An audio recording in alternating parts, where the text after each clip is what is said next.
الحمد لله نحمده ونصلي على رسوله الكريم اما بعد فاعوذ بالله من الشیطان الرجیم بسم اللہ الرحمن الرحیم۔ رمضان المبارک قریب ہے، تو ارادہ کیا تھا کہ رمضان سے پہلے کے جو کام ہیں ان پر کچھ روشنی ڈالی جائے تاکہ رمضان آنے سے پہلے رمضان کی تیاری ہو جائے۔ کام سے پہلے کام کی تیاری ہوتی ہے۔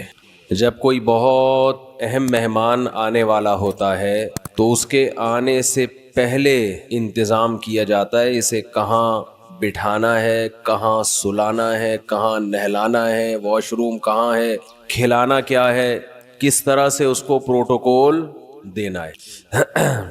آنے کے بعد نہیں ہوتا یہ کام۔ تو رمضان آنے سے پہلے اگر ہم اس کی تیاری کر لیں گے تو اس مہمان کی انشاءاللہ قدر ہوگی، اور عزت دار انسان کو اگر عزت دی جائے تو وہ اس کا بدلہ ضرور دیتا ہے۔ دو قسم کے لوگ ہوتے ہیں نا، ایک احسان فراموش ہوتے ہیں اور ایک وہ ہوتے ہیں جو تھوڑے سے احسان کا بدلہ بھی بہت زیادہ دیتے ہیں۔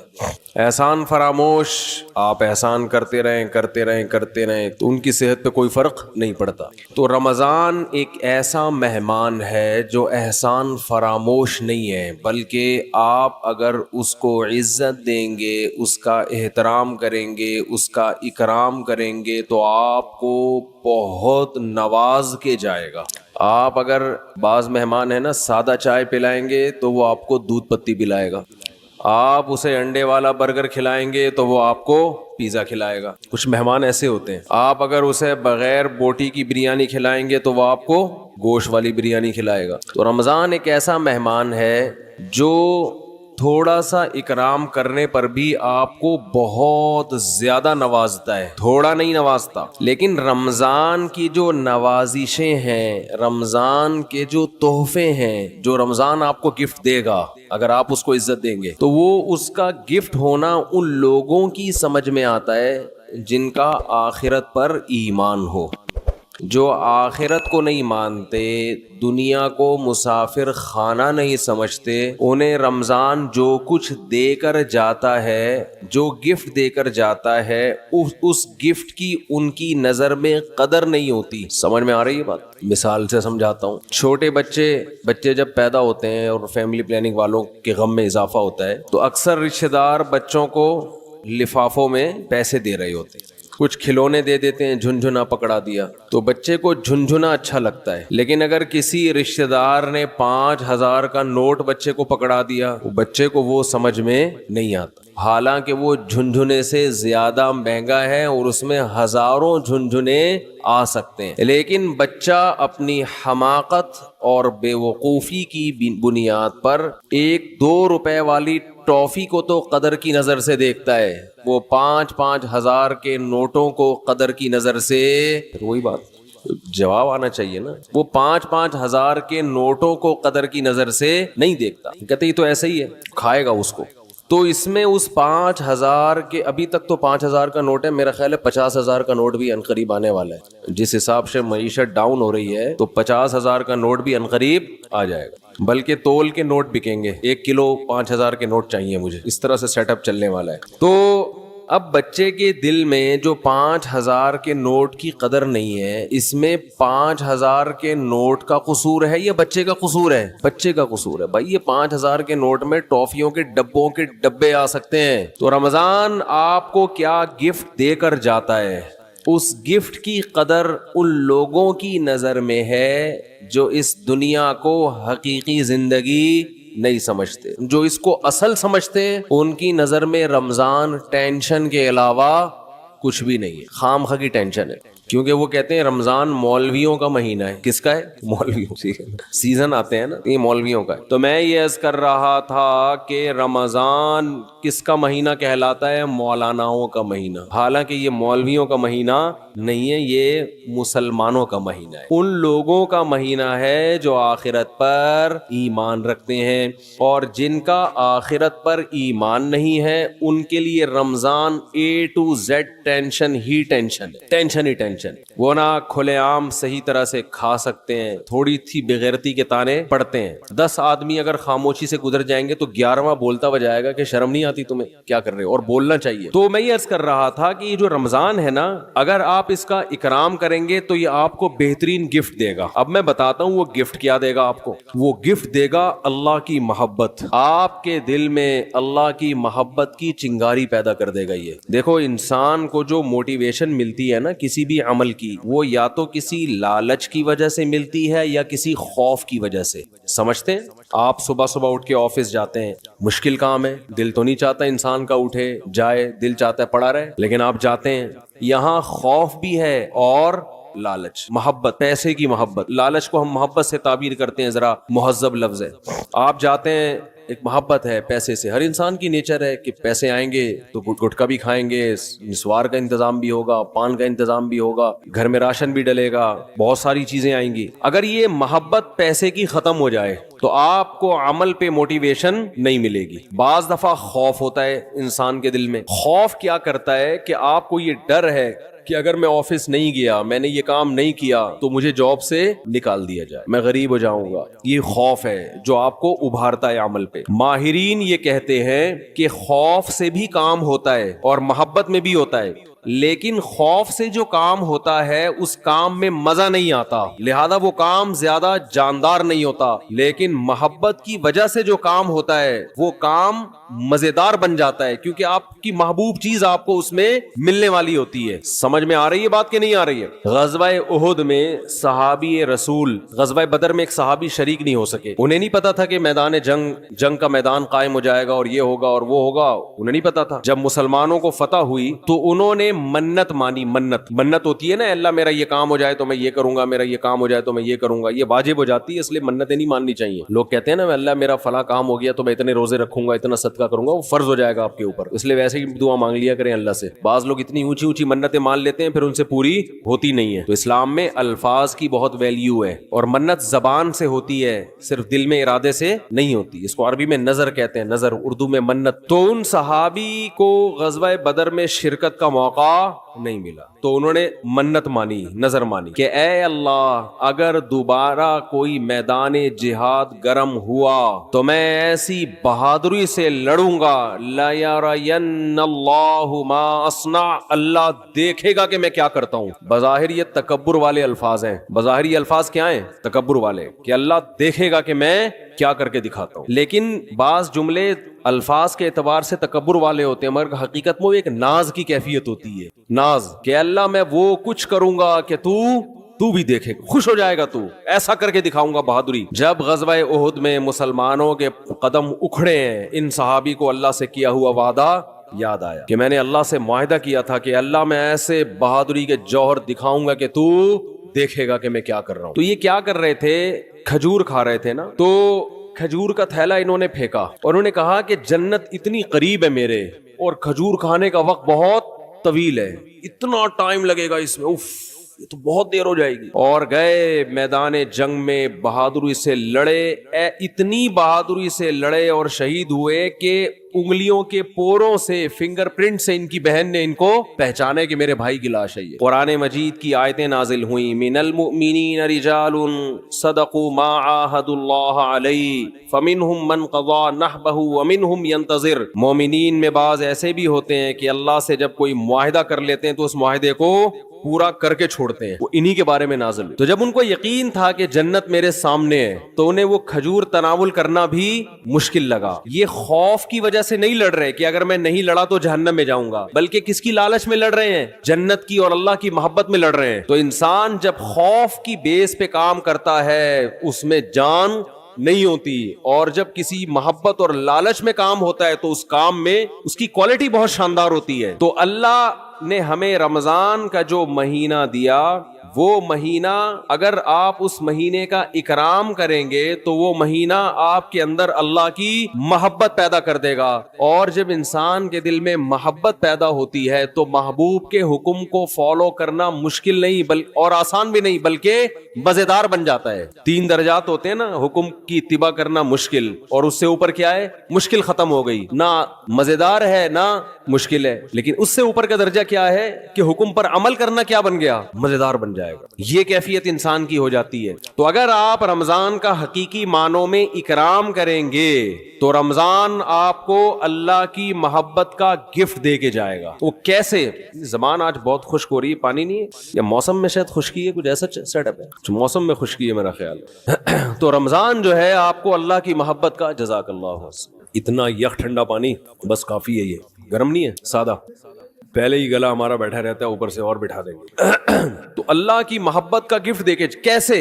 انسان کی یہ نیچر ہے، یہ فطرت ہے کہ وہ جس کے لیے قربانی دیتا ہے نا، جس کے لیے، تبلیغ والے کہتے ہیں نا، جس چیز پہ جان، مال اور وقت خرچ ہوتا ہے انسان کے دل میں اس کی ویلیو پیدا ہو جاتی ہے۔ ایک غریب آدمی جو رکشہ چلاتا ہو، سارا دن پسینہ بہاتا ہو، اس کو جو دہاڑی یا جو اجرت ملتی ہے اس اجرت کو وہ بڑی احتیاط سے خرچ کرتا ہے۔ اور ایک آدمی وہ ہے جس کے ابا کا انتقال ہوا اور 6 رکشے اس کو وراثت میں مل گئے، ایسا بھی ہوتا ہے نا، وہ ان رکشوں کی ایسی کی تیسی، باپ کا مال سمجھ کے لوگ کہتے ہیں نا اڑا رہا ہے، خود تو محنت کی نہیں ہے، ابا سے وراثت میں ملا ہے، اڑا دیتا ہے انسان۔ تو ہمیں جو ایمان کی نعمت ملی ہے یہ وراثت میں ملی ہے، اس میں ہمارا خون پسینہ، بولو نا کیا ہو گیا، نہیں بہا۔ ابا چونکہ مسلمان تھے، اماں مسلمان تھیں، اس وجہ سے ہم بھی کیا ہو گئے، تو ایک پسینہ نہیں بہا ہمارا، خون کا ایک قطرہ نہیں بہا، تو فری پھوکٹ میں ہمیں کیا مل گیا؟ حضرت بلال کو اسلام فری میں نہیں ملا، وہ جب مسلمان ہوئے گرم ریتوں پہ لٹایا گیا، ان کو سینے پہ بھاری بھرکم پتھر رکھے گئے۔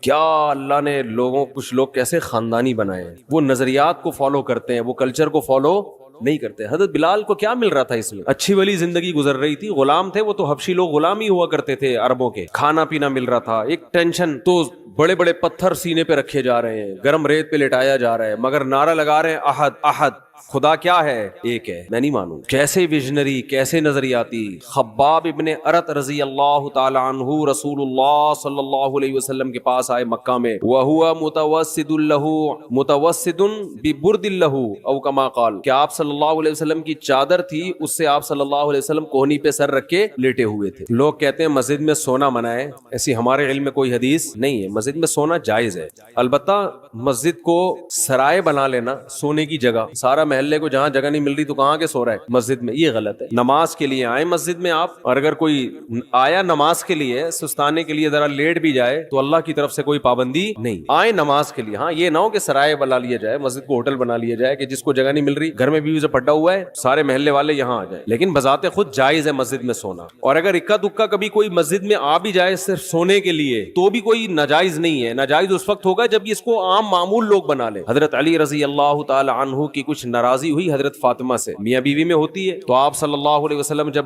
گھر گئے حضرت فاطمہ سے ملے، پتہ چلا بھئی کچھ ناراضی ہوئی ہے، اور حضرت علی مسجد چلے گئے، تو وہاں حضرت علی مٹی میں لیٹے ہوئے تھے، آرام کر رہے تھے، اسی پہ آپ صلی اللہ علیہ وسلم نے فرمایا یا ابا تراب، اے مٹی والے۔ تو اسی کے بعد حضرت علی اپنی کنیت کیا کہتے تھے؟ ابو تراب۔ تو اس سے پتہ چلتا ہے کہ اگر کوئی مسجد میں آ کے لیٹ جائے تو اللہ کی طرف سے کوئی پابندی نہیں ہے، لیکن یہ ضرور ہے کہ لوگ اس کو سنو کہ سارے محلے والے لیٹے ہوئے، یا لیٹنے کی جگہ ہی بنا لی، کبھی کبھار ہو جاتا ہے انسان سے۔ مسجد والے بعض دفعہ بہت سختی کرتے ہیں، اب سفر میں جب ہم چلتے ہیں، نمازیں پڑھتے ہیں سفر کے دوران، بعض دفعہ انسان 2 رکعت پڑھی ظہر کی، تھوڑا سستانے کے لیے لیٹ گیا تو کوئی ڈنڈا لے کے کھڑا ہوا ہوتا ہے لیکن پھر گالیاں بھی دے رہے ہوتے ہیں۔ وہی واقعہ پھر یاد آتا ہے مجھے، ایک آدمی کی بھینس مسجد میں آ گئی تو مولوی صاحب پکڑ کے ڈنڈے سے مارنے لگے، تو دیہاتی جس کی بھینس تھی وہ بھاگتا ہوا آیا، کہہ رہا مولوی صاحب بے زبان جانور ہے، اس کو مار رہے ہو، کبھی مجھے دیکھا آپ نے مسجد میں؟ یہ تو بے عقل بے زبان ہے، غلطی سے مسجد میں آ گیا، اس کو کیوں مار رہے ہو؟ میں آؤں عقل مند ہوں، مجھے مارو تو سمجھ میں بھی آتا ہے، اس بیچارے کو کیوں مارے، اس کے کیا قصور ہے؟ تو ایسا مسجدوں کا ماحول بنا لیا ہے کہ کوئی آئے نہیں مسجد میں، تو اتنی سختی نہ کریں۔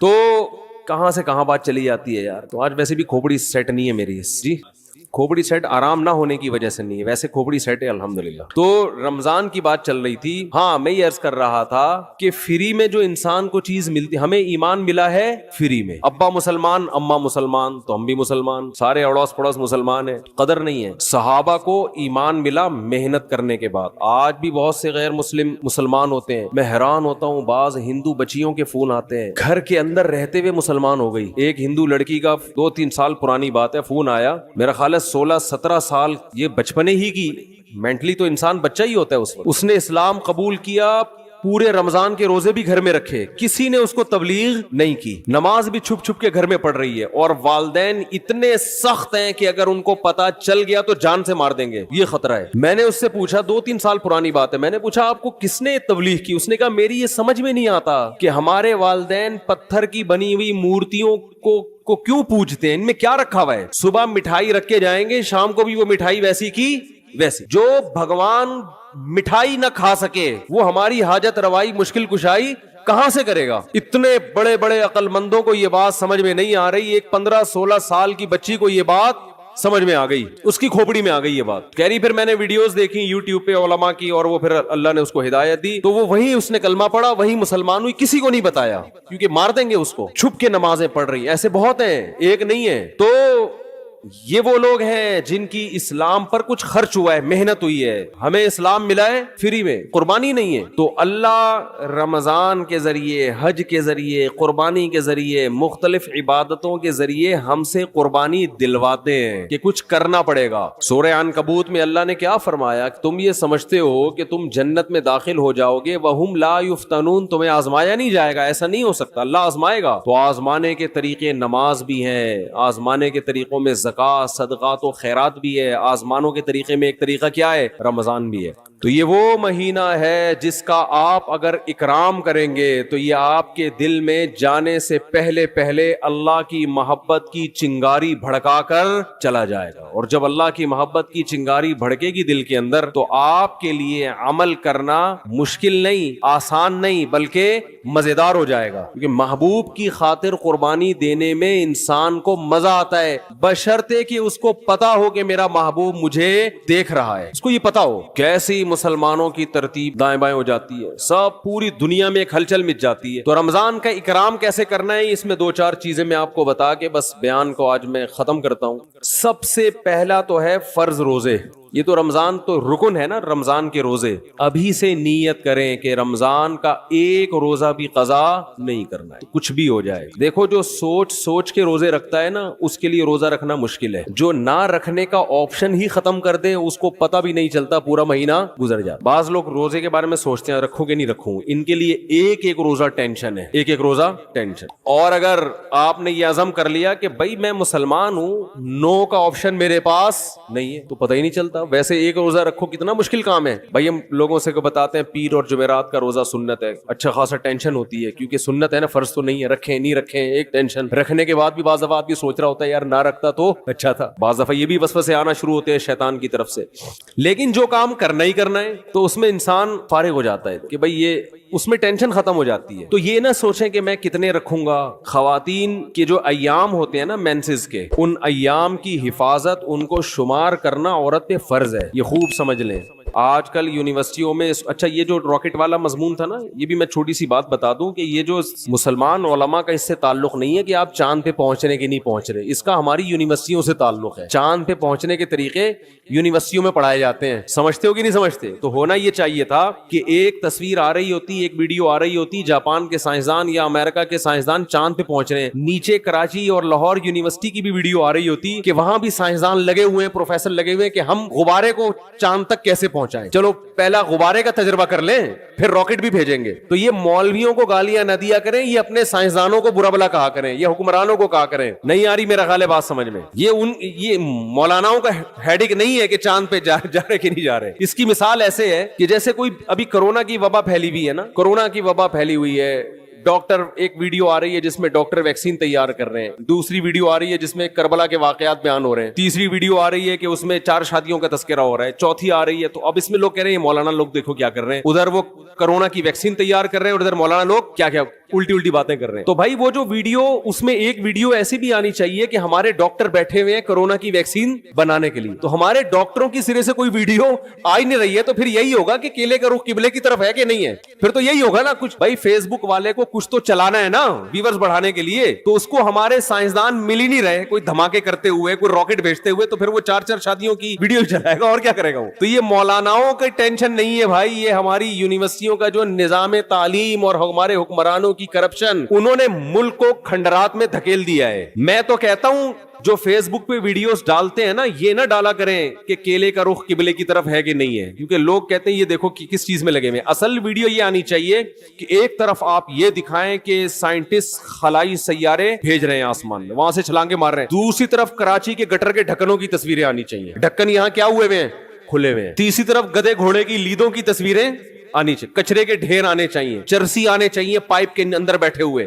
پھر اصل لبرل لوگوں کا اصل چہرہ آئے گا, کیونکہ یہ جو ملک ہے لبرل لوگوں کے ہاتھ میں, یہ مولاناؤں کے ہاتھ میں نہیں ہے. پھر آئے گا ایک طرف دیکھو سائنسدان راکٹ بھیج رہے ہیں وہاں پہ, اور ادھر کراچی میں گٹر کے ڈھکن لگانے کے لیے بھی حکومت تیار نہیں ہے. تو لوگ سائنسدانوں کا مولویوں سے مقابلہ کروا رہے ہیں, حالانکہ دونوں کی فیلڈ بالکل الگ الگ ہے. نہیں آ رہی میرے خیال. تو آسمان میں خلائی سیارے بھیجنا مولویوں کی فیلڈ تھوڑی. مولوی موٹیویشن کرے گا, آپ کو موٹیویٹ کرے گا کہ سیارہ بھیجنے کے کیا اسلام میں فضائل ہیں, ٹھیک ہے نا, سائنسدان بننے کے کیا فضائل ہیں, ڈاکٹر بننے کے کیا فضائل ہیں, وہ مولانا بیان کرے گا. ہر چیز میں علماء کو برا بلا کہتے ہیں لوگ. دوسری بات یہ کہ فیس بک اور یوٹیوب کی دنیا تو کھلی ہوئی ہے نا, بہت سے لوگ مولانا نہیں ہوتے, مولانا بن کے آئے ہوئے ہیں وہ. تو آپ ہر ایک پر یہ ٹھپا لگا رہے ہیں مفتی ہیں. مفتی عبد القوی کو بھی لوگوں نے کیا بنا دیا, اتنے فون آئے میرے پاس, مفتی صاحب دیکھیں مفتی عبد القوی کیا کر رہے ہیں, یہ ہوتے ہیں مفتی. میں نے کہا بھائی اس پہ کون کہاں مفتی لگانے پر گورنمنٹ کی طرف سے کوئی پابندی نہیں ہے. کس نے بولا یہ مفتی ہے؟ کسی کو بھی اٹھا کے مفتی آصف زرداری صاحب کر دو آپ, پھر کہو دیکھو یہ مفتی لوگ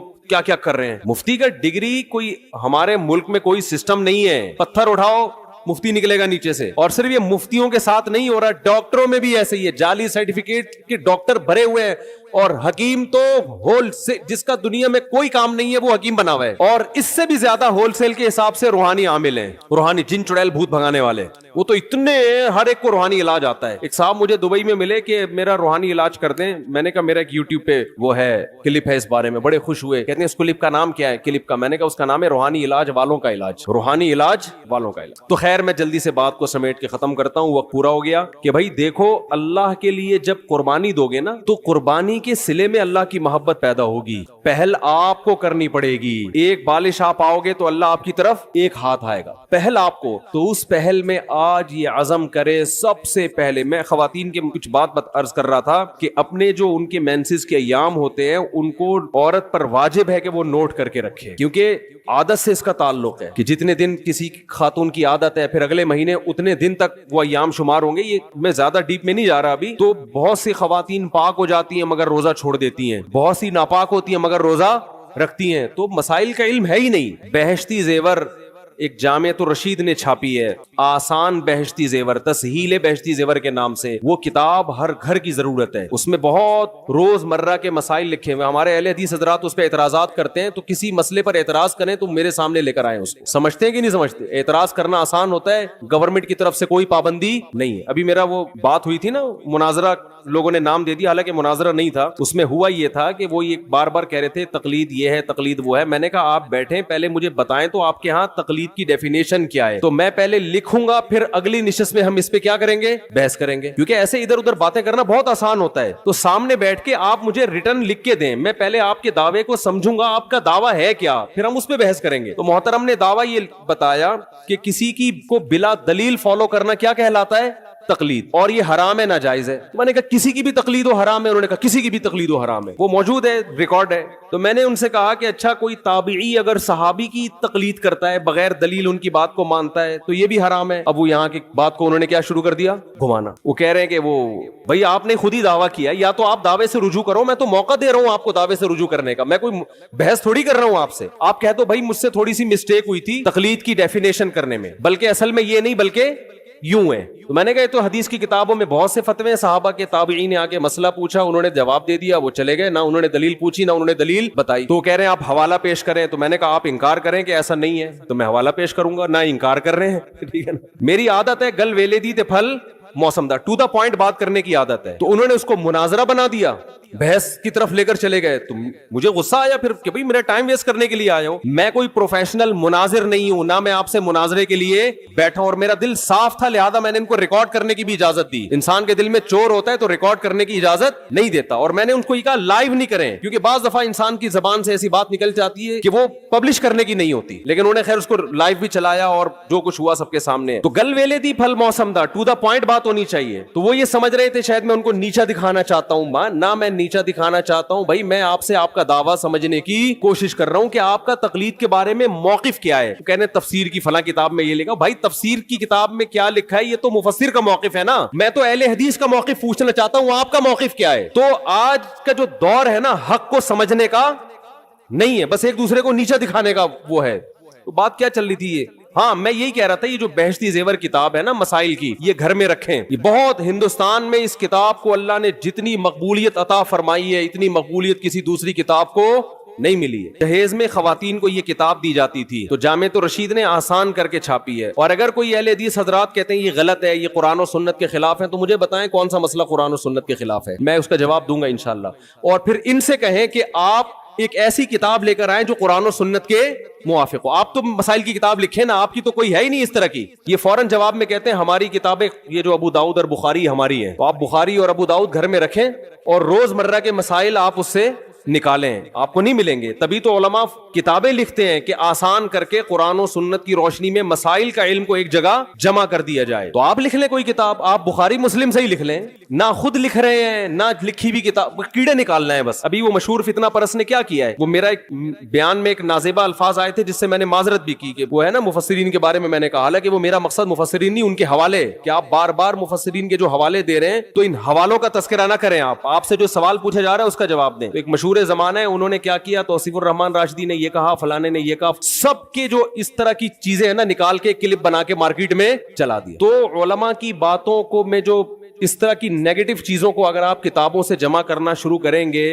اور تقریروں سے جمع کر کے کلپ بنائیں گے تو اس سے معاشرے میں جوڑ پیدا نہیں ہوگا بلکہ توڑ پیدا ہوگا. یہ بالکل ایسے ہی ہے جیسے آپ سب کی دعوت کریں اور آپ بولیں تمہارے ابا نے فلاں سن میں یہ غلط کام کیا, تمہارے چاچا نے فلاں سن میں یہ غلط کام کیا, تمہارے ماموں نے فلاں سن میں یہ غلط کیا, اور تمہاری پھپھو ایک دفعہ پکڑی گئی تھی بھاگ کے, پھر آئی تھی توبہ کر لی تھی لیکن پکڑی گئی تھی, اور تمہاری خالہ کو بھی میں نے دیکھا ہے ٹکٹکی باندھ کے تمہارے چاچو کو دیکھ رہی تھی. یہ سارا کر کے آپ نے ایک دسترخوان پہ سب کو دعوت کی اور یہ کلپ چلا دی اور کہا میں جوڑ پیدا کرنے کے لیے یہ کام کر رہا ہوں, میرا مقصد امت میں توڑ نہیں ہے. واڑے واہ خدا کی قسم, مزہ آ گیا.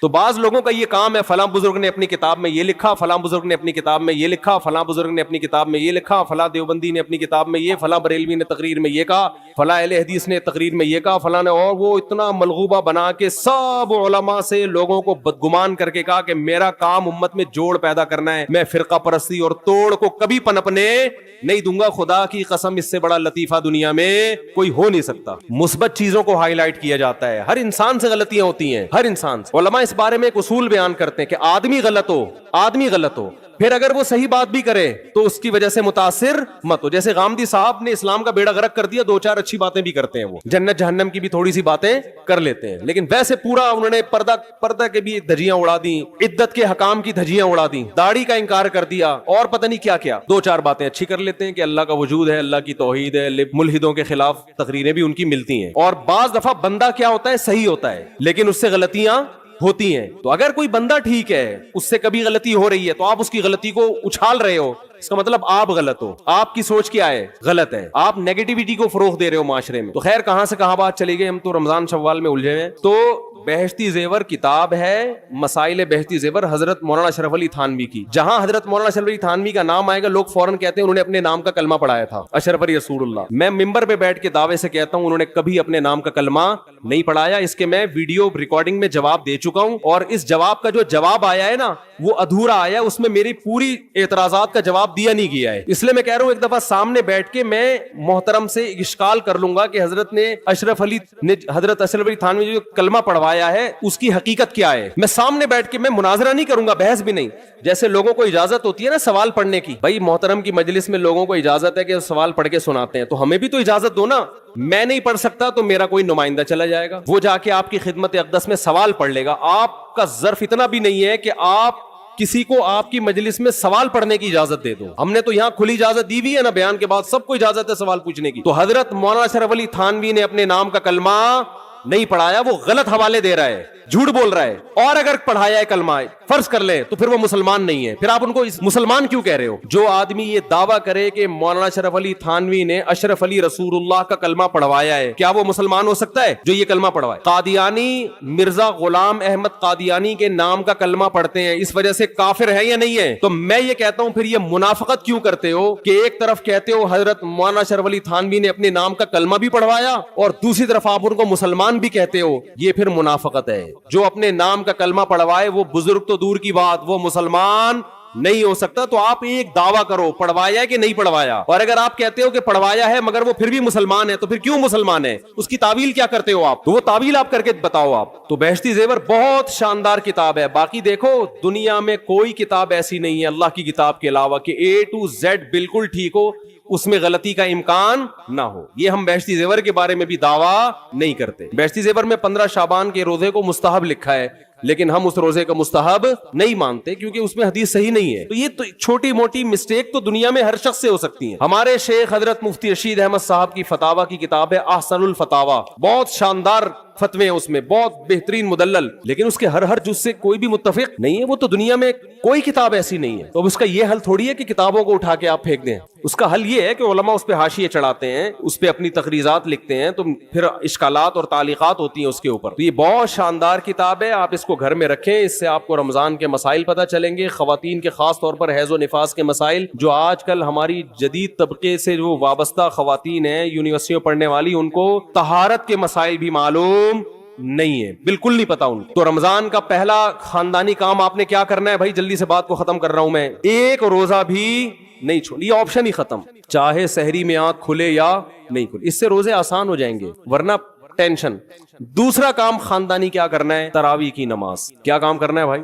اور تراویح 20 رکعتیں ہیں, 8 رکعتیں بولو نہیں. حضرت عمر سے 2 روایتیں, ایک 8 والی اور ایک 20 والی, کہ حضرت عمر نے کتنی دیکھو نبی صلی اللہ علیہ وسلم نے تراویح کی کتنی رکعتیں پڑھی ہیں, کوئی بے غبار حدیث میں ہمیں اس کا تذکرہ نہیں ملتا. بس اتنا ہے کہ 3 دن پڑھی ہے, بس کتنی پڑھی ہے ہمیں نہیں پتا. یہ ہمیں حضرت عمر کے عمل سے پتا چلتا ہے, کیونکہ حضرت عمر بدعتی بولو نہیں ہو سکتے, کیونکہ انہوں نے جب جماعت سے 20 رکعتیں پڑھائی ہیں حضرت عمر نے, تو اس کا مطلب نبی نے ان 3 دن میں کتنی پڑھی تھی. اور ایک ضعیف روایت میں اس کا تذکرہ بھی ہے کہ نبی نے 20 رکعتیں پڑھی ہیں. تو ضعیف روایت کی تائید جب خلفائے راشدین کے عمل سے ہو گئی تو وہ ضعیف بھی عملاً کیا بن گئی؟ صحیح بن گئی ہے وہ. تو حضرت عمر سے 2 ہیں, 8 بھی اور 20 بھی. 8 والی پر امت نے کسی امت نے عمل ہی نہیں کیا, کیونکہ وہ بالاتفاق مضطرب ہونے کی وجہ سے ضعیف ہے, سند کی وجہ سے نہیں بلکہ مضطرب. کیونکہ جو راوی حضرت عمر سے 8 بیان کر رہا ہے وہی کتنی بھی بیان کر رہا ہے؟ 20 بیان کر رہا ہے. اور جب ہم صحابہ کے دور میں دیکھتے ہیں تو ہمیں سب جگہ 20 نظر آ رہی ہیں, 8 کہیں بھی نظر نہیں آ رہی. تو یہ کیسے ممکن ہے کہ حضرت عمر نے 8 شروع کی ہوں اور کوفہ, بصرہ, دمشق, شام, مصر سب جگہ 20 ہو رہی ہوں؟ اس سے پتہ چلتا ہے کہ حضرت عمر سے جو 20 والی روایت ہے وہ صحیح ہے, 8 والی صحیح نہیں ہے. اور اس کی سب سے بڑی دلیل یہ ہے کہ موطا امام مالک میں ہے 8 رکعتوں والی, جو امام مالک نے نقل کی ہے, لیکن امام مالک خود 8 کا فتویٰ نہیں, وہ خود 20 سے زیادہ کے قائل ہیں, وہ تو 20 کے بھی نہیں 36 کے قائل ہیں. تو یہ کیسے ممکن ہے کہ کتاب کا مؤلف 8 والی ذکر کر رہا ہو مگر خود اس روایت کو وہ اس پر عمل نہ کر رہا ہو؟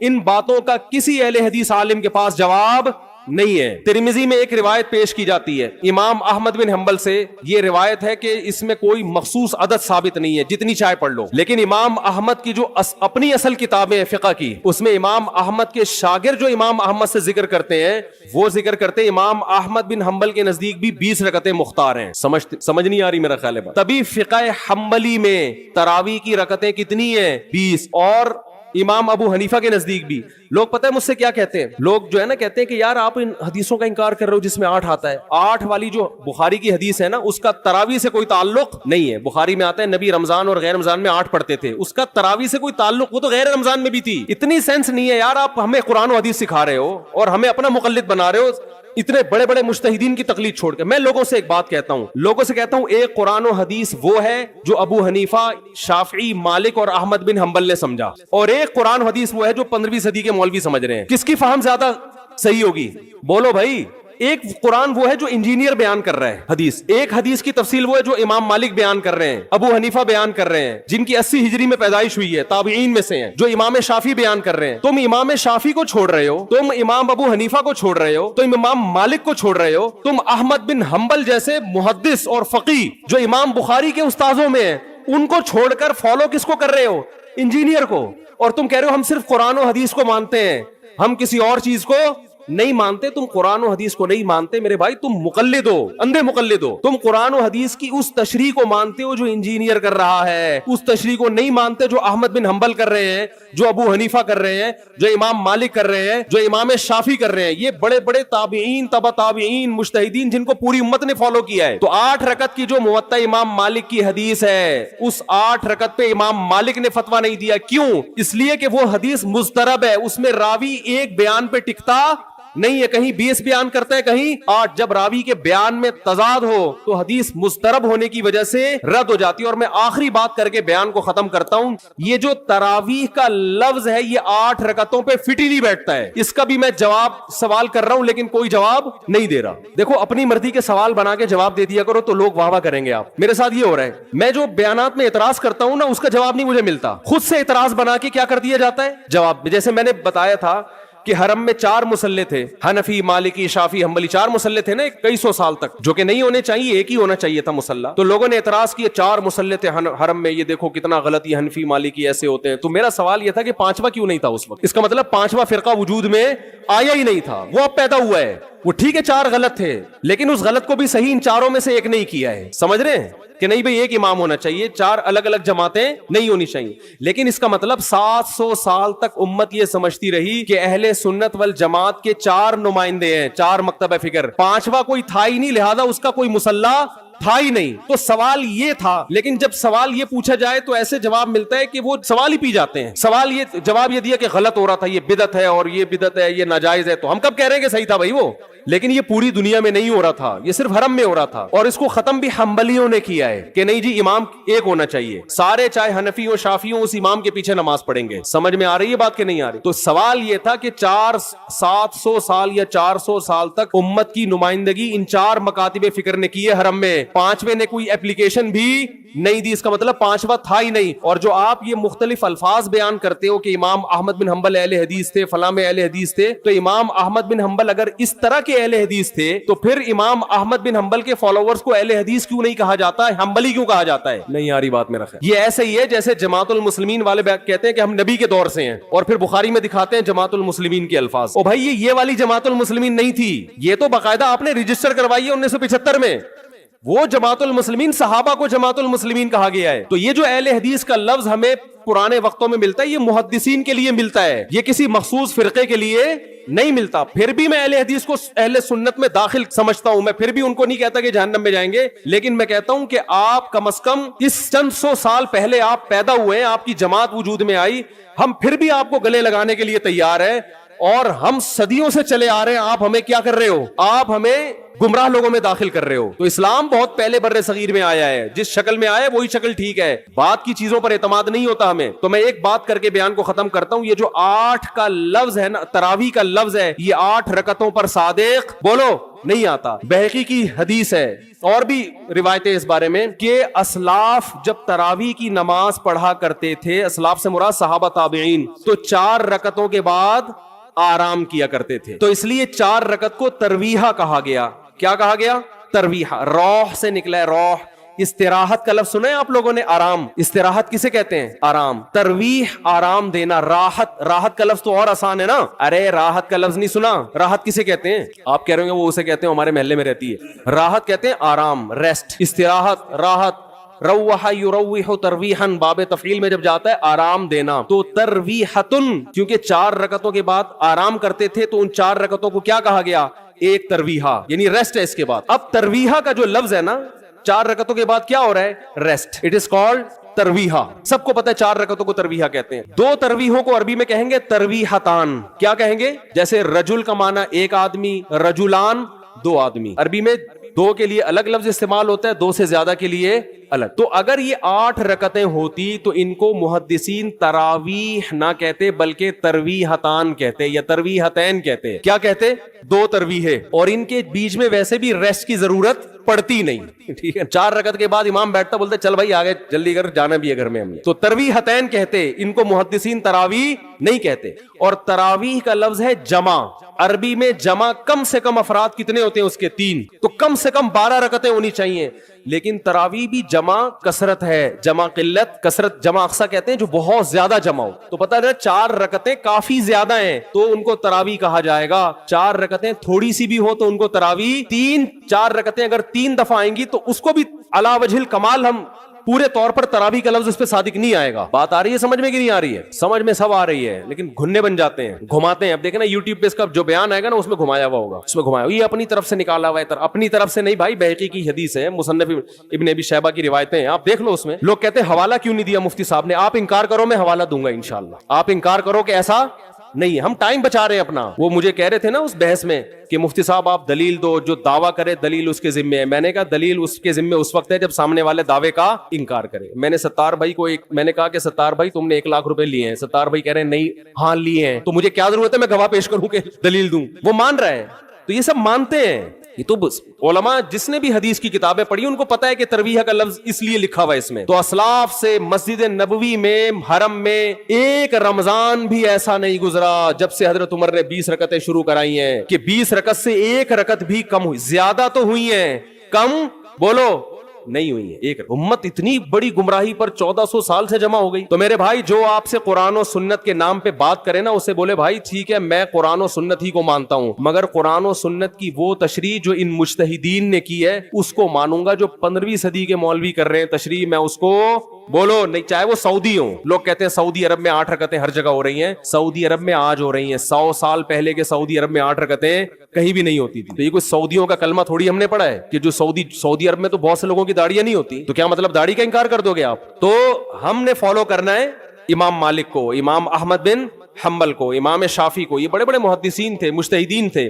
خلفائے راشدین کو, خلفائے راشدین کے دور میں کوئی ایک روایت دکھا دو 8 رکعتوں والی, کوئی ایک روایت. ہاں جو حضرت عمر سے موطا میں منقول ہے اس کا جواب میں نے دے دیا. اس کے علاوہ کہیں دکھا دو کہ بصرہ میں, کوفہ میں, دمشق میں, صحابہ تابعین کے دور میں رمضان میں 8 رکعتوں سے جماعت سے نماز کسی نے پڑھی ہو. تو نہیں ہے کچھ بھی اس میں. تو اس لیے جو طریقہ صدیوں سے تواتر کے ساتھ چلا آ رہا ہے وہ کتنی رکعتوں کا ہے؟ 20 رکعتوں کا. تو اسی کو فالو کرنا چاہیے. تو دوسرا کام آپ نے خاندانی کیا کرنا ہے؟ تراویح پابندی سے پڑھنی. سمجھ میں آ رہی ہے بات؟ تو یہ 2 کام فی الحال کریں, کچھ پیکج اگلے جمعے میں انشاءاللہ بیان کریں گے. تو اسی سے انشاءاللہ اللہ کی محبت کی چنگاری آپ کے دل میں پیدا ہو. تو جب نبی صلی اللہ علیہ وسلم نے فرمایا نا کہ تم موت کے بعد دوبارہ زندگی ملے گی, تمہیں اللہ کے سامنے حساب و کتاب دینا ہے, تو وہی مشہور سوال تھا سأل سائل بعذاب واقع. اللہ فرماتے ہیں یہ لوگ آپ سے پوچھتے ہیں وہ کب واقع ہوگا, جو عذاب واقع ہونے والا ہے اس کے بارے میں ایک سائل نے پوچھا. اللہ فرماتے ہیں واقع کب ہوگا یہ تو میں نہیں بتاؤں گا, میرا اصول ہی نہیں ہے کہ میں قیامت کا علم بتا دوں. لیکن اتنی بات ہے للکافرین لیس لہ دافع, جو بھی اللہ کا منکر ہے, اللہ کو نہیں مانتا, اللہ کے حکام کو فالو نہیں کرتا, جب وہ عذاب آئے گا تو دنیا کی کوئی طاقت اس عذاب سے ان کو بچا نہیں سکے گی. تعرج الملائکۃ والروح الیہ فی یوم کان مقدارہ 50,000 سنہ, 50,000 سال کا ایک دن ہوگا. کہیں 1,000 سال اللہ نے ذکر کیا میدان حشر کے بارے میں, کہیں 50,000 سال. تو علماء نے بیان کیا یہ لوگوں کے حالات کے حساب سے ہوگا. یہ ٹائم کے جو یونٹ ہے نا یہ ہر ایک کے حق میں مختلف ہوتے ہیں.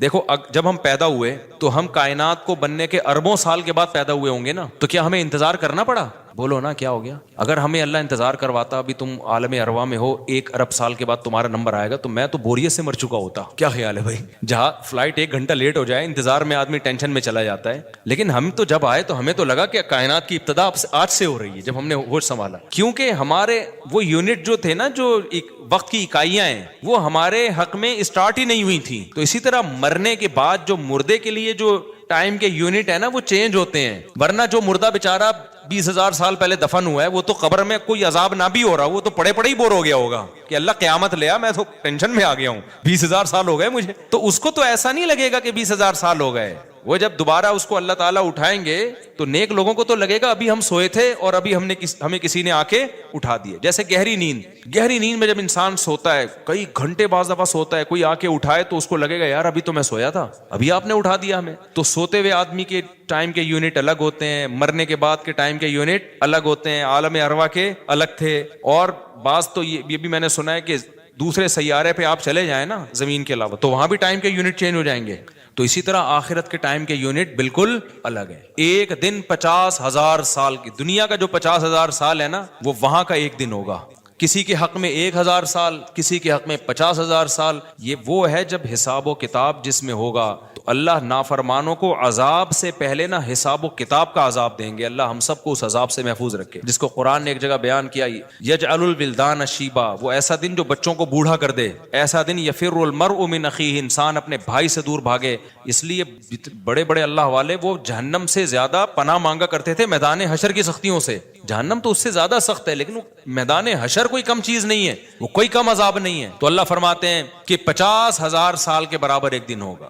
فاصبر صبرا جمیلا انہم یرونہ بعیدا. جب مشرک بار بار کہتے بھائی چھوڑو ابھی لے آؤ نا ابھی لے آؤ, تو نبی صلی اللہ علیہ وسلم کو پریشانی ہوتی کہ بھئی اللہ وقت بتاتا کیوں نہیں ہے, بتا دے تاکہ میری جان چھوڑیں یہ لوگ. تو اللہ نے پیغمبر صلی اللہ علیہ وسلم کو تسلی دی, فاصبر صبرا جمیلا, اے نبی آپ صبر جمیل کریں. صبر جمیل وہ صبر ہے جس میں ذرا بھی شکایت نہ ہو. انہم یرونہ بعیدا, اے نبی یہ لوگ سمجھتے ہیں اس کے آنے میں بہت ٹائم ہے, لاکھوں کروڑوں سال ہیں. ونراہ قریبا, جبکہ ہم دیکھ رہے ہیں بس آنے والی ہے. کیوں؟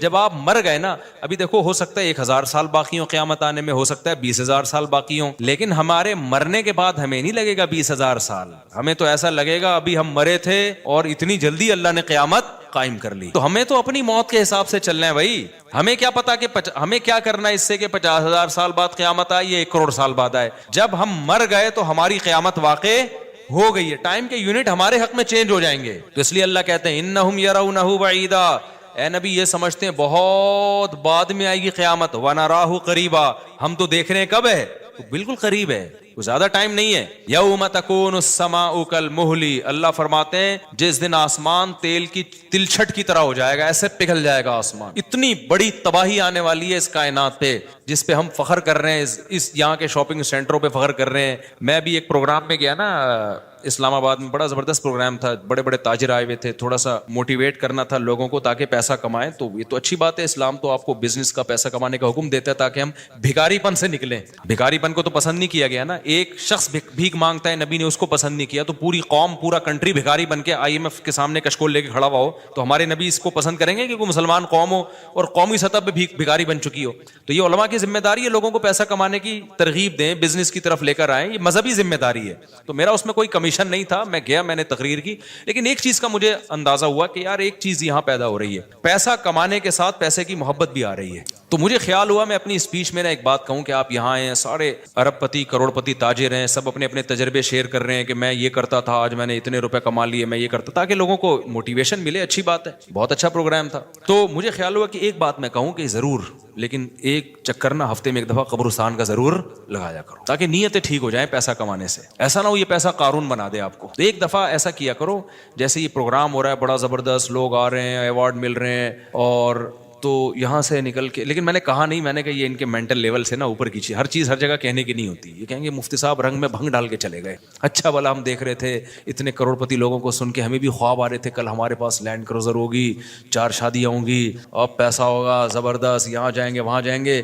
یہ مولوی نے آ کے یہاں بھی کیا کر دیا, قبرستان کی باتیں شروع کر دی. تو وہ مناسب نہیں تھا, لیکن دل چاہ رہا تھا کہ میں ان سے کہوں اگلا پروگرام وہ بول دوں گا کہ بہت زبردست پیسہ کمائیں, ایک دفعہ جا کے قبر میں جو آپ سے پہلا کما کے چلے گئے ہیں نا پہلے کما کے, یہ یوٹیوبرز تو یہاں آ رہے ہیں اپنا ایکسپیرینس شیئر کر رہے ہیں, میں ایسا کانٹینٹ بناتا ہوں اور میں ایسے محنت کرتا ہوں. اچھی بات ہے, مجھے بڑی خوشی ہو رہی تھی, تھوڑی سی امیدیں ہوئی کہ شاید پاکستان اب شاید اچھی سمت میں جانا شروع ہو جائے.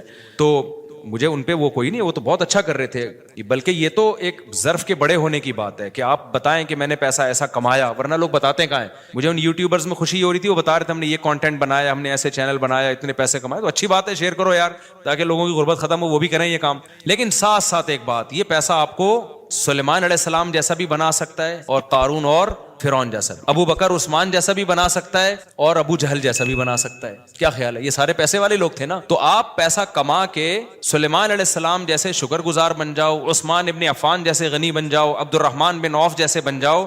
اس کے لیے ضروری ہے کہ ہفتے میں ایک دفعہ قبرستان کا وزٹ اپنے خرچے پہ کر لیا کریں, اور ایسے ہی نہیں گزرتے ہوئے, وہاں جا کے کھڑے ہو کے قبروں پہ دیکھا کریں کہ میں جتنا بھی بڑا بن جاؤں, میرے یوٹیوب پہ چینل پہ 10 ملین بھی سبسکرائبر آ جائیں, لیٹنا میں نے کہا ہے تھوڑے دنوں میں جا کے بھائی اس قبر کے اندر. لہذا اس پیسے سے میں اس قبر کی تیاری کر لوں تو فائدہ ہے. اور اگر یہ لینڈ کروزر ہی میرا مقصد ہے اور میرا مقصد عیاشی ہی ہے اور شو مارنا ہی ہے, بھائی پھر یہ تو قارون نے آپ سے زیادہ کما لیا. ان خزانوں کے ساتھ ہی زمین میں دھسا ہے وہ. سمجھتے ہو کہ نہیں سمجھتے ہو؟ تو تھوڑا سا کبھی کبھار جب بڑے بڑے پروگراموں میں جایا کرو تو تھوڑا سا قبرستان میں, ہمیں تو اللہ نے سہولت دی ہے, بہت خطرناک قبرستان ہے یہ جو ہے نا, کیونکہ گورنمنٹ نے لائٹیں کہیں بھی نہیں لگائیں, تو یہاں تو 2-4 لائٹیں تھی, چرسیوں نے چوری کر لی. اب اندھیرا ہوتا ہے اس میں, اس سے بڑا فائدہ ہوتا ہے. اور جن بھوت بھی لوگوں کو نظر ہوتے نہیں ہیں جن یہاں پر, لیکن لوگوں کو نظر آ رہے ہوتے ہیں, ڈرے ہوئے جا رہے ہوتے ہیں نا. سرکٹا ایک دن نظر آیا کسی کو, بعد میں پتا چلا وہ کمبخت وہ نہیں سویٹر نا یہاں تک اس نے کیا ہوا تھا, سر ہی نہیں تھا اس کا. سویٹر یوں کر کے نا قبرستان پہ بیٹھا رہتا تھا, لوگ بھاگ جاتے تھے, بس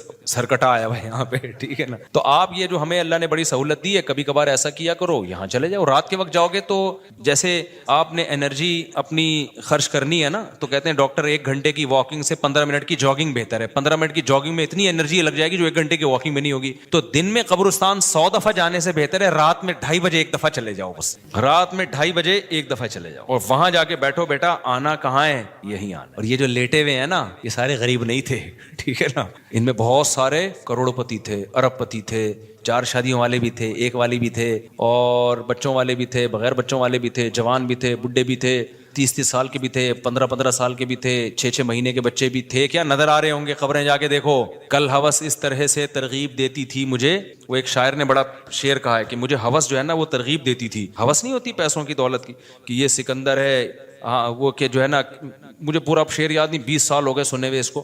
اس کا خلاصہ بتا رہا ہوں کہ ہوس مجھے ترغیب دیتی تھی کہ بھائی پیسہ کماؤ, پھر یہ عیاشی اور اتنی عزت اور ایسا کچھ ہوگا اور بڑے مزے ہوں گے نا, اور نائٹ کلب جائیں گے, شرابیں پیئیں گے اور یہ کچھ کریں گے. کہہ رہے ہیں ایک دن کیا ہوا, مجھے جو ہے قبرستان سے میرا گزرنا ہوا, تو مجھے جو ہے نا میری ہوس نے جو ہے نا مجھے 2-4 قبریں دکھائیں اور کہا یہ سکندر ہے, یہ دارا ہے, یہ کیکاؤس ہے.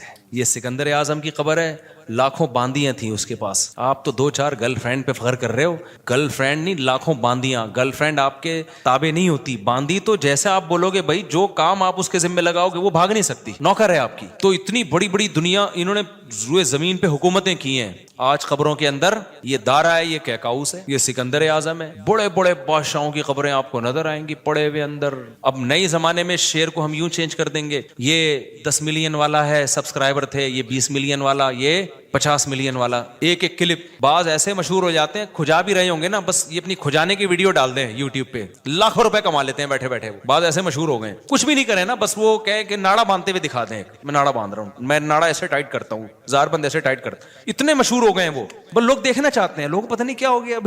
اللہ جانے. وقار زکا نے کل ایک بڑی اچھی ویڈیو وائرل کی ہے یوٹیوبرز کے بارے میں, کہ اب میں وہ یوٹیوبرز کی وہ ویڈیو پہ جو اس نے کمنٹس کیے وہ تو نہیں بتاؤں گا کیونکہ اس پھر وہ اس کا نام لینا کسی کا ٹھیک نہیں ہے. اس نے کہا یار یہ عجیب ولاگر عجیب ٹائپ کے آ رہے ہیں, کچھ بھی کر لو, کچھ بھی کر لو, ملینز ایک دن میں 1 ملین ان کے ویورز ہو جاتے ہیں. تو انہوں نے کہا یہ ان ولاگرز کا قصور نہیں, یہ قوم کا قصور ہے. اس نے بڑی اچھی بات کی, اس نے کہا یہ قوم کدھر کو جا رہی ہے بھائی, واش روم میں بیٹھا ہوا بندہ دکھا رہا ہے, دیکھیں آدھا اوپر والا دکھا رہا ہے. میں کہتا ہوں اگر وہ نیچے والا پورشن دکھا دے نا, یوٹیوب چینل بند کر دے گا, بولے گا بھائی اتنے سبسکرائبر اتنا کراؤڈ ہم برداشت نہیں کر سکتے, ڈی مانیٹائز کر دے گا یار. کہے گا بھائی یہ ہمارے بس میں اب. تو لوگوں کی نیچر دیکھو یار, کچھ بھی جو مشہور ہو جاتے ہیں, ایک دفعہ مشہور ہو گئے نا, بس اب کچھ بھی کریں گے. گالی دے رہے ہیں, وہ ویڈیو آ گئی, کھجا رہے ہیں, لوگ دیکھ رہے ہیں کیسے کھجاتے ہیں یہ, تو لوگ عجیب ہیں. بہرحال جو ہو رہا ہے میں تو مارکیٹ میں وہی بتاؤں گا نا آپ کو. تو اب جو سوشل میڈیا سے وابستہ لوگ ہیں جن کے ٹک ٹاک پہ چینل, یوٹیوب پہ چینل, ان کے یہاں کامیابی کیا ہے, 4 ملین ہو گئے, 10 ملین ہو گئے, 50 ملین ہو گئے. تو ایک ویڈیو اتنی محنت سے بناتا ہے, 4 آدمی تجھے ملتے نہیں ہیں, اور میں کھجاتا بھی ہوں نا سر کو, تو اتنے ویورز آ جاتے ہیں.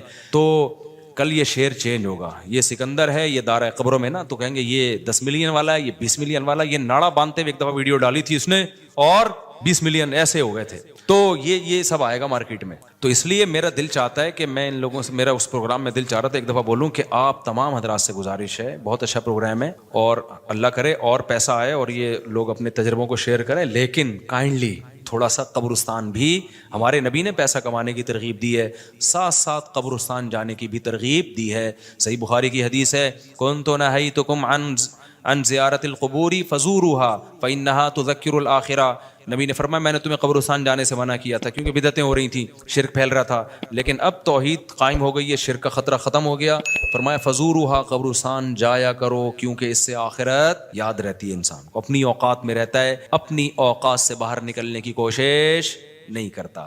تو اللہ میاں بھی فرما رہے ہیں تم اس کو بہت دور سمجھ رہے ہو, ہم سمجھ رہے ہیں بہت قریب ہے, اور یہ جتنی رنگینیاں اس کائنات کی نظر آ رہی ہیں نا, یہ سب ٹوٹ پھوٹ کے مٹی ہونے والی ہیں, برابر ہونے والی ہیں. تو یوم تکون السماء کالمہل وتکون الجبال کالعہن, اتنے بڑے بڑے پہاڑ اللہ کہتے ہیں روئی کی گالوں کی طرح اڑیں گے. آپ سبسکرائبر کو لے کے بیٹھے ہوئے ہو, یہ بڑے بڑے پہاڑ جو ہل نہیں سکتے نا, یہ روئی کی گالوں کی طرح اڑ رہے ہوں. وتکون الجبال کالعہن ولا يسأل حمیم حمیما, جگری دوست بھی کسی دوست کو نہیں پوچھے گا. تو اگلے ہفتے انشاءاللہ یہاں سے میں آگے سے شروع کروں گا تاکہ یہ صورت ہماری ختم بھی ہو. اللہ تعالی ہمیں موت سے پہلے نا تیاری کی توفیق عطا فرما دے. دنیا کماؤ ضرور بھائی, اتنا فری نہ کراؤ جتنا ہم دنیا کو فری کرا رہے ہیں, اتنا کراؤ جتنا یہاں پر رہنا ہے. اللہ تعالیٰ سمجھنے کی عمل کی توفیق عطا فرمائے. سنتوں کے بعد انشاءاللہ نماز کے بعد نا تھوڑی دیر سوال جواب کا سلسلہ ہوگا, جو بیٹھنا چاہیں بیٹھ سکتے. میری عمر 30 سال ہے, 1 سال پہلے میں نے عمرہ بھی کیا. میں اپنی پوری زندگی میں نماز قرآن کے قریب نہیں ہوا, لیکن گزشتہ 5 ماہ سے میں نے کوئی نماز نہیں چھوڑی. ماشاءاللہ ماشاءاللہ. کیا مجھے لازمی اپنی پچھلی فرض نمازیں ادا کرنی ہوں گی؟ ارسلان صاحب جی ادا کرنی ہوں گی, لیکن ایسا نہ ہو کہ پچھلی کے چکر میں اب اگلی بھی چھوڑنا شروع کر دیں, زیادہ ٹینشن لے لیں. فی الحال آپ اپنے آپ کو اس کا عادی بنا دیں, لیکن 6 مہینے سے تو عادت پڑ گئی ہے آپ کی, 5 ماہ سے ماشاءاللہ نماز نہیں چھوٹی, تو زیادہ ٹینشن نہ لیں اس کی. لیکن یہ کہ شرعی مسئلہ تو چینج نہیں ہو سکتا, تو اس میں فجر کے ساتھ 2 رکعت فرض فجر کے پڑھ لیے, ظہر کے ساتھ 4 پڑھ لیے, عصر کے ساتھ 4 اور پڑھ لیے, مغرب کے ساتھ پچھلی مغرب کے, عشاء کے ساتھ. اور ہمارے نزدیک وطر بھی چونکہ واجب ہیں, نبی صلی اللہ علیہ وسلم کی اس بارے میں صحیح حدیث موجود ہیں, تو وطر کی بھی قضا کرنی چاہیے. تو ایک دن میں کم سے کم 1 دن کی نمازیں پڑھ لیں آپ, تو اللہ نے چاہا تو انشاءاللہ یہ پوری ہو جائیں گی. مفتی صاحب کراچی کا اجتماع 25 جنوری کو ہے اور یہ بات پکی ہے, جمعرات مدنی مسجد میں بھی اعلان ہو چکا ہے, آپ اجتماع میں ضرور آئیں انشاءاللہ. صلو علی الحبیب. میرے بھائی چپل مدرسے میں 3 مہینے, کیا لکھا ہے یار, جیل مدرسہ میں, یہ کدھر ہے جیل مدرسہ؟ جیل مدرسہ میں 3 مہینے جیل کو چپل لکھا ہوا ہے, مہینے رہ کر آیا, آپ سے دعا کی درخواست ہے, دل سے دعا ہے جی. موجودہ حالات میں پتہ نہیں کس چیز کی دعا منگوا رہے ہیں, مجھے سمجھ میں نہیں آ رہا. حال جو بھی ہے, موجودہ حالات میں اگر کوئی شخص حقوق اللہ اور حقوق العباد پورا کرتا ہو مگر اشاعت دین اور بقائے دین کی کسی بھی صورت کا حصہ نہیں بنتا, تو کیا وہ گناہگار ہوگا؟ جی گناہگار ہوگا, کیونکہ نہی عن المنکر فرض ہے, تو ہر شخص پر اپنی استطاعت کے بقدر نہی عن المنکر فرض ہے.